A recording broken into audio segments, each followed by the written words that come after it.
I parked my decommissioned Navy patrol boat in my own driveway, 100% legal, fully registered, tagged, and locked.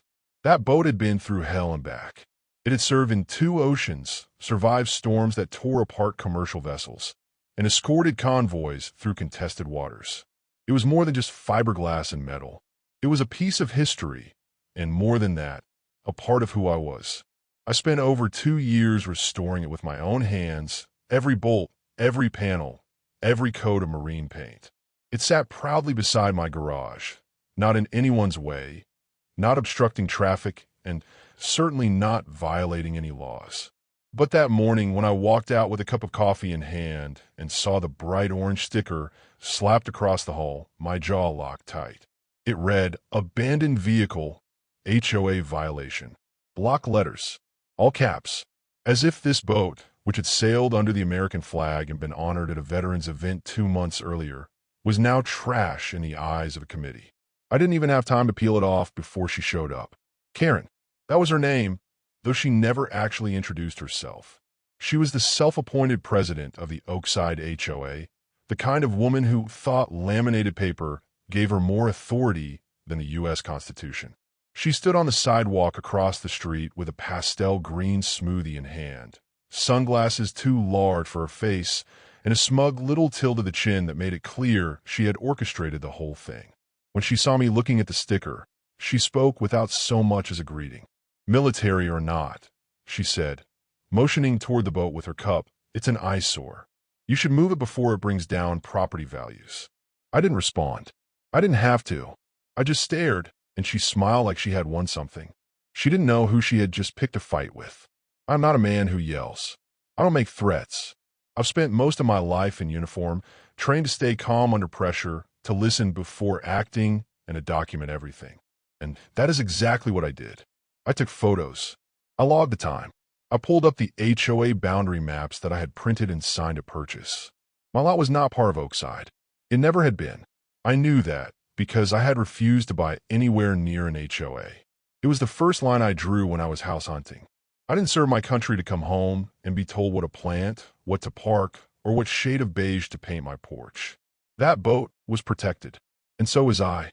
3 months later, after quiet investigation, firm communication, and the right calls to the right agencies, the Oakside HOA received a $500,000 fine for multiple violations, including false enforcement, impersonation of municipal authority, and unlawful tampering with military-affiliated property.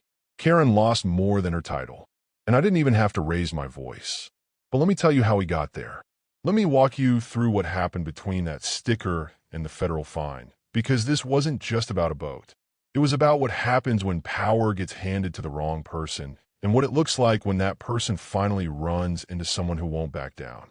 This is what happens when a retired Navy officer, a boat, and a woman with too many laminated forms collide in a suburban battlefield. And trust me, the ocean had nothing on what came next. Daniel Haynes had served 26 years in the United States Navy, patrolling coasts, escorting convoys, managing tense standoffs in international waters, and waking up to the rhythm of responsibility that came with wearing the uniform. When he retired at the age of 52, he didn't go looking for glory, status, or recognition. He went looking for silence. The kind of silence you only find on the edge of a lake when the water is flat and the sun is low, and all you hear is the creak of the dock and the distant call of loons. That was what led him to a modest but well-built ranch home on a private lot at the edge of Lake Holloway, just outside the borders of a growing suburban development called Oakside. He had done his research before buying.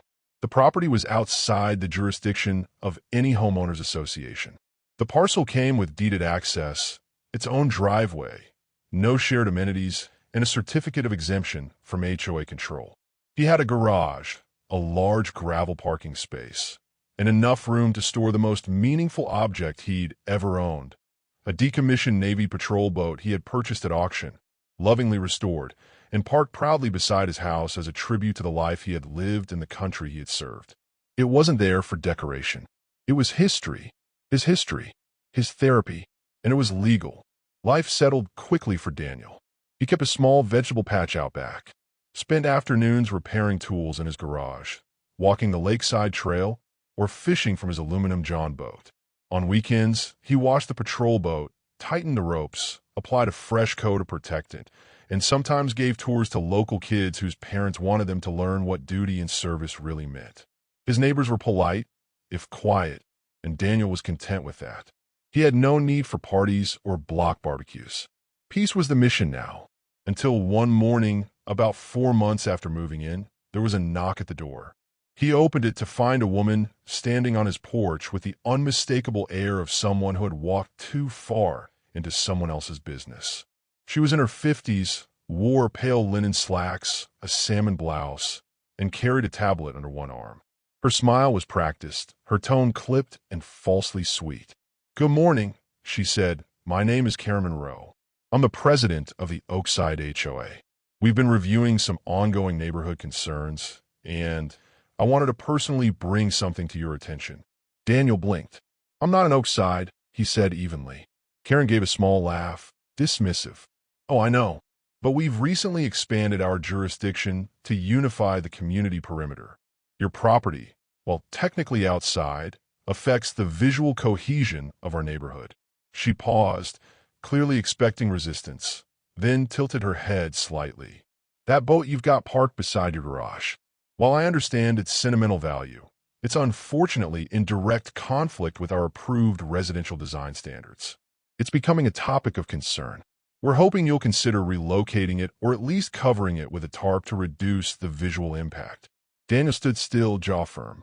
"That boat is registered, insured, and parked legally on private land. It's not moving." Karen didn't blink. "I understand, but I didn't need to leave you with this." She handed him a paper from her tablet. It was a printed notice of violation citing unauthorized vehicle storage and threatening removal action within 48 hours if the issue wasn't resolved. Daniel folded the paper without reading the rest. "This land isn't under HOA jurisdiction. I checked before I bought it." "You're mistaken." Karen offered one final tight smile. "We'll be in touch." Then she left. The next day, Daniel sat at his desk and typed a formal response. He cited state property statutes, included a copy of the boundary map showing his property outside the HOA overlay, attached the deed, and a scanned certificate from the county confirming he was not subject to Oakside's governing documents. He printed 2 copies, sent one by certified mail to the HOA office and another to Karen's attention. He heard nothing back for a week. Then the subtle tactics began. First came the camera. Daniel noticed it during his routine walk along the fence line, a small black device attached to a utility pole facing his driveway. It hadn't been there before. He checked with a local utility company. They hadn't installed anything. Then came a drone. At first it hovered from a distance, then closer, sweeping slow passes above his property every few days. Once it dipped so low that he could see the camera gimbal tilt downward to capture footage of his boat. He raised a pair of binoculars and got a good look. It bore a small sticker with the HOA's emblem. Daniel kept a log. Dates, times, duration. Then the emails began. Not directly to him, but to his neighbors. HOA bulletins discussing non-compliant properties within view corridors, coded language about community preservation, and invitations to attend a meeting about protecting the neighborhood's visual values. He received one himself through an anonymous tip. It referred to his boat as a lingering military relic impacting street symmetry. It was laughable, until it wasn't. One morning, Daniel returned from the grocery store and saw a bright yellow flyer taped to his garage. It was titled Last Courtesy Warning and listed a series of citations, including environmental hazard, vehicle abandonment, and property value degradation. This one had no signature, just the HOA logo and a blank phone number. He tore it down. That afternoon, he received an email. The subject line read, "Final Offer, Community Compliance Resolution." It was unsigned, but clearly written by Karen. The message said, "Many homeowners who initially resisted Oakside policy later wish they had acted sooner. You have an opportunity to resolve this quietly and constructively. We are still willing to help you integrate into our standards with minimum difficulty." It ended with a suggestion to call the number below. Daniel didn't call. He forwarded the email to his lawyer, printed a copy, and added it to the growing file in his office cabinet labeled Harassment, Oakside. He had served in 2 war zones and been trained to recognize soft power, escalation, psychological pressure, and misinformation. This wasn't new to him. It was just dressed in suburbia. But it was no less strategic. He knew the next move wouldn't be a letter. It would be action. And if Karen thought he would fold the way others had, she was about to learn what it felt like to pick a fight with a man who had stared down real enemies and never once blinked. The morning it all changed. Daniel Haynes stepped outside with a wrench in one hand and a thermos of black coffee in the other, ready to do a routine check on the patrol boat he had spent years preserving. The sun was barely over the trees, casting a soft gold hue across the gravel. But even in the calm of dawn, he could tell something was wrong.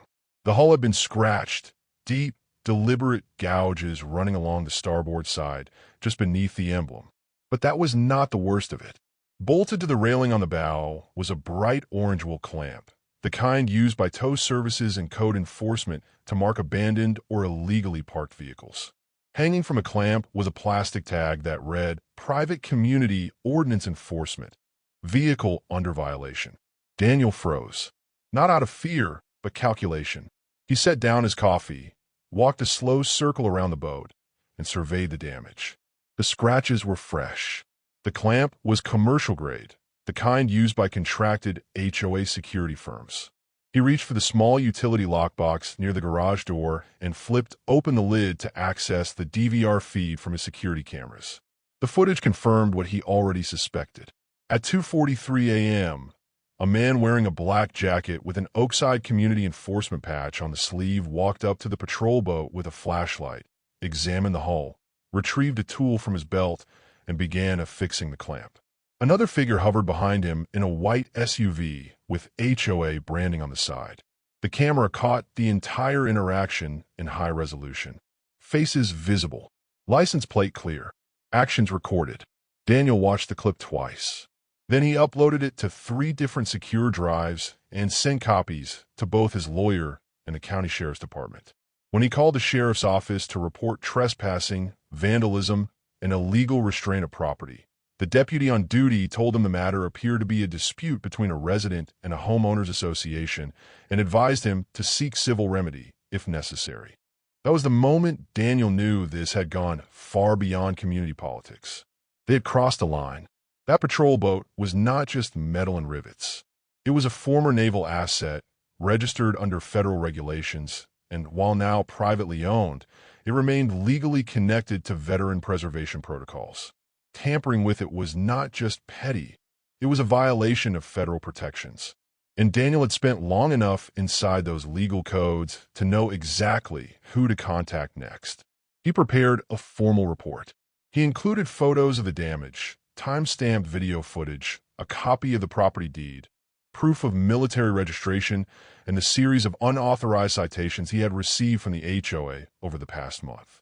He packaged the materials into a binder labeled Tampering with Protected Military Property, Evidence Dossier, and overnight 1 copy to the Department of Veterans Affairs Legal Division, and another to a liaison contact at the regional FBI office who handled infrastructure and municipal corruption complaints. Then he went inside, brewed a fresh pot of coffee, sat down at his desk, and filmed a video. It was not angry. It was not edited. It was just him, calm, steady, composed, explaining what had happened. He pointed to the clamp on the boat. He showed the scratches. He held up the printed HOA citation with the phrase, eyesore in the community, circled in red. Then he said one sentence that would end up being quoted in national news stories across the country. They vandalized a Navy vessel in my own driveway. He posted the video online. By that afternoon, it had over 100,000 views. Within a day, it passed 500,000. Veterans groups shared it. Military forums lit up. Even a few retired admirals commented with words like unforgivable and gross abuse of private power. Comments poured in from civilians and former service members alike, many of them stunned by what they saw, others sharing their own horror stories with HOAs who had overstepped. Hashtags like hashtag respect the uniform and hashtag not on my watch trended alongside Daniel's name. Media outlets picked up the story quickly. Local reporters came to the property. Drone footage of the patrol boat, with the clamps still visibly attached, aired during prime time on 3 regional stations. The HOA refused to comment. Karen Monroe, the president, was not seen for 2 days. Then, a week after Daniel sent his package to the FBI, 2 unmarked black vehicles rolled into Oakside's HOA office parking lot. Just before 9 a.m., agents entered the building with search warrants and walked out with boxes of files, laptops, backup drives, and surveillance equipment. Residents stood on the sidewalk, some stunned, some quietly relieved. The investigation revealed a pattern of enforcement far more egregious than anyone expected.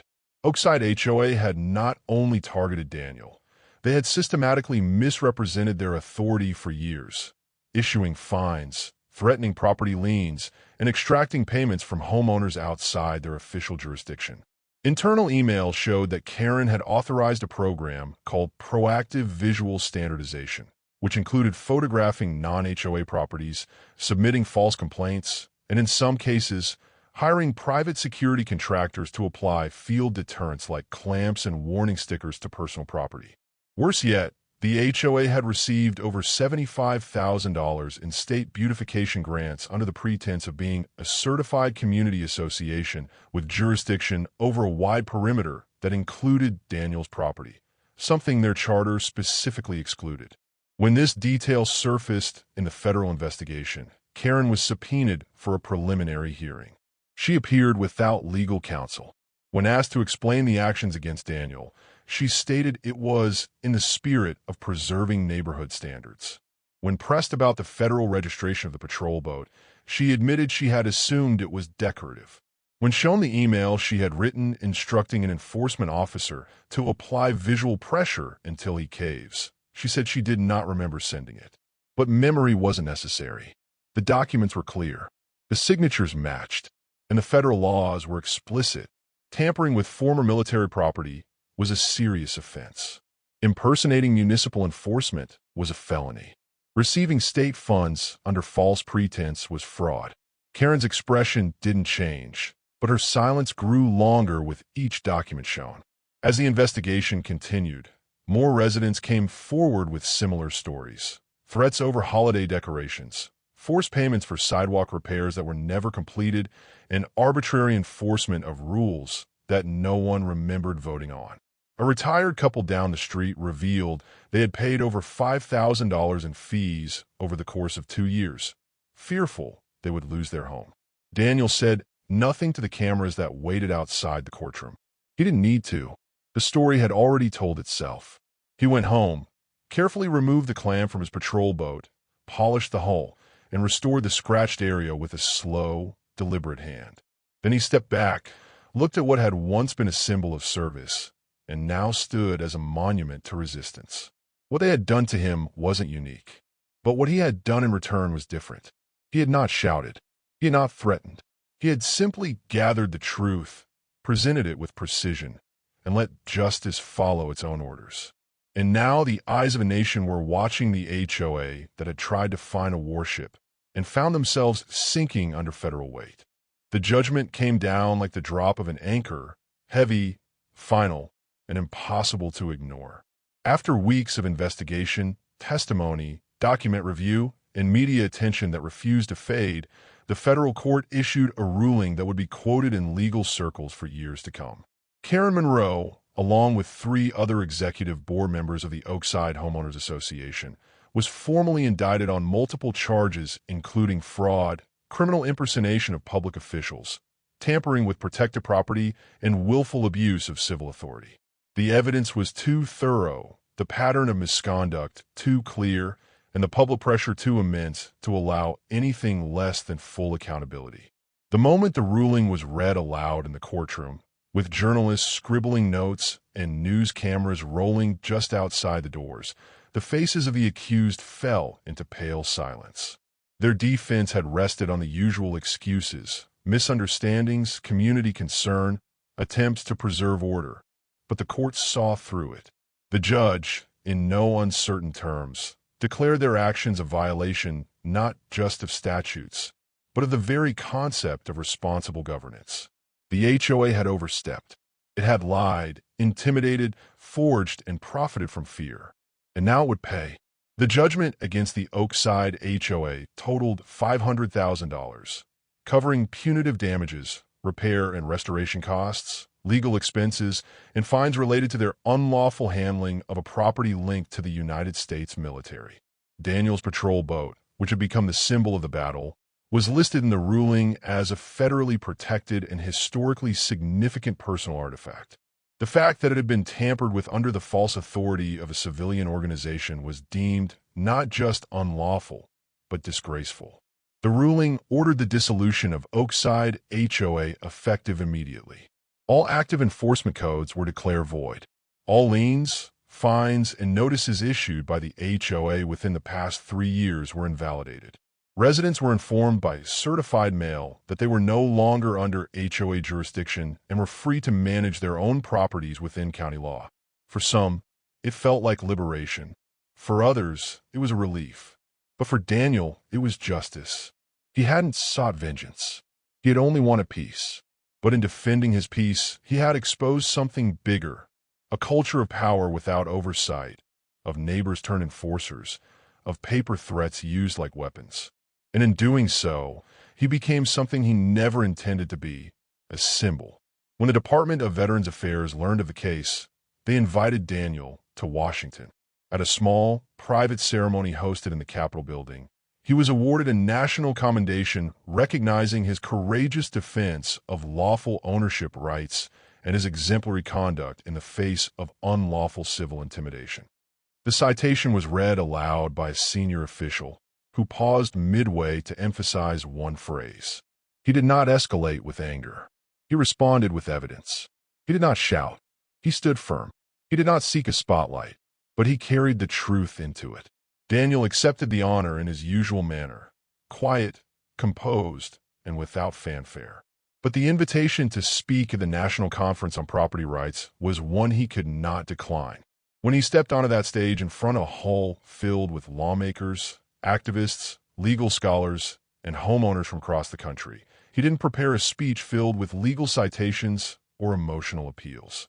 He simply told his story, how a boat in his driveway became a target, how silence became pressure, how a sticker became a signal that someone thought they could control what did not belong to them, and how, by staying steady, collecting evidence, and refusing to be bullied, he turned the tide. He ended with a sentence that would echo through forums and newsletters long after the applause died down. I fought for this country once with steel and salt water. This time, I fought for it with documents and daylight. But either way, I fought for the same thing, freedom to live without fear on your own land. The media latched onto the story like wildfire. Headlines popped up in every major outlet. Navy veteran sinks rogue HOA. Justice docks at last. HOA tries to find a warship, pays the price. Cable news programs ran segments on HOA overreach. Legal panels debated reform. Veteran groups launched fundraisers to help others who had suffered similar mistreatment. Daniel received letters from all 50 states. Some were from homeowners who had dealt with similar harassment. Others were from service members, thanking him for standing tall once more. A few came from people who had lived in Oakside and never felt they had the courage to speak until now. One handwritten note, in careful cursive, simply read, "Because of you, I no longer feel small." Daniel responded to as many as he could. He set up a small online forum where people could share their stories, upload documentation, and get connected with attorneys. He didn't seek donations or fame. He just wanted people to know that the law still worked if you knew how to walk it, and if you refused to let fear set the rules.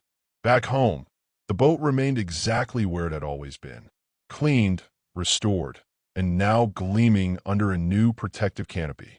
A new brass plaque had been mounted just below the flagpole on the deck.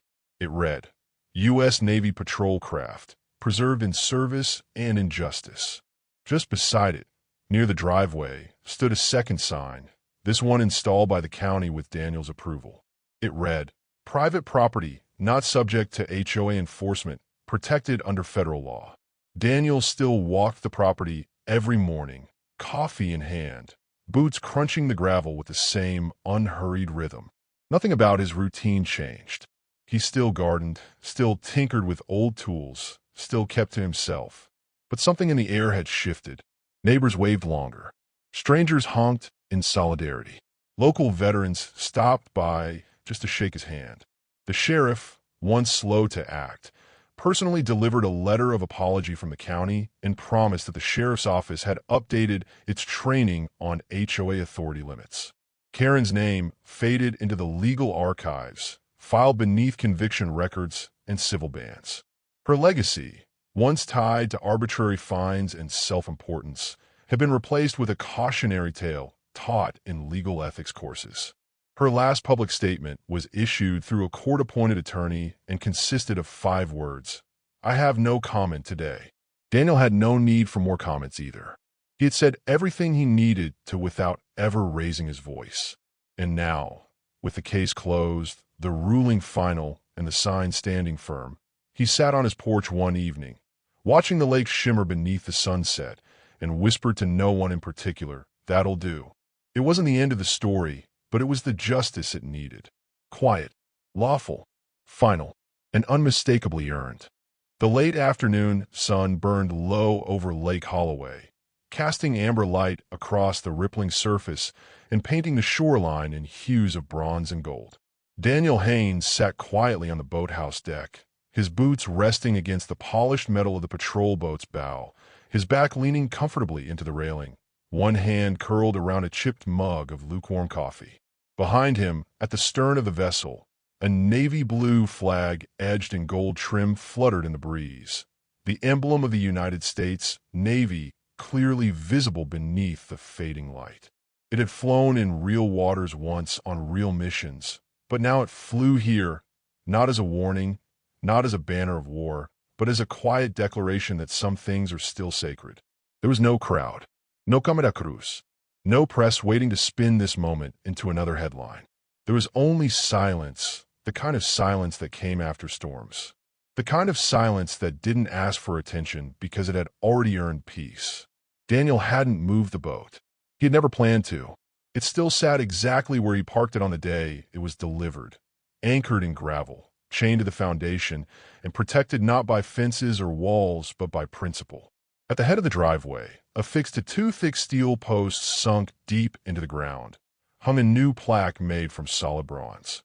The engraving was sharp, deep, and permanent. It read, U.S. Navy vessel, protected by federal law. And underneath, in smaller print, tampering, defacing, or attempting to relocate this property is a federal offense. The sign was not just a boundary marker.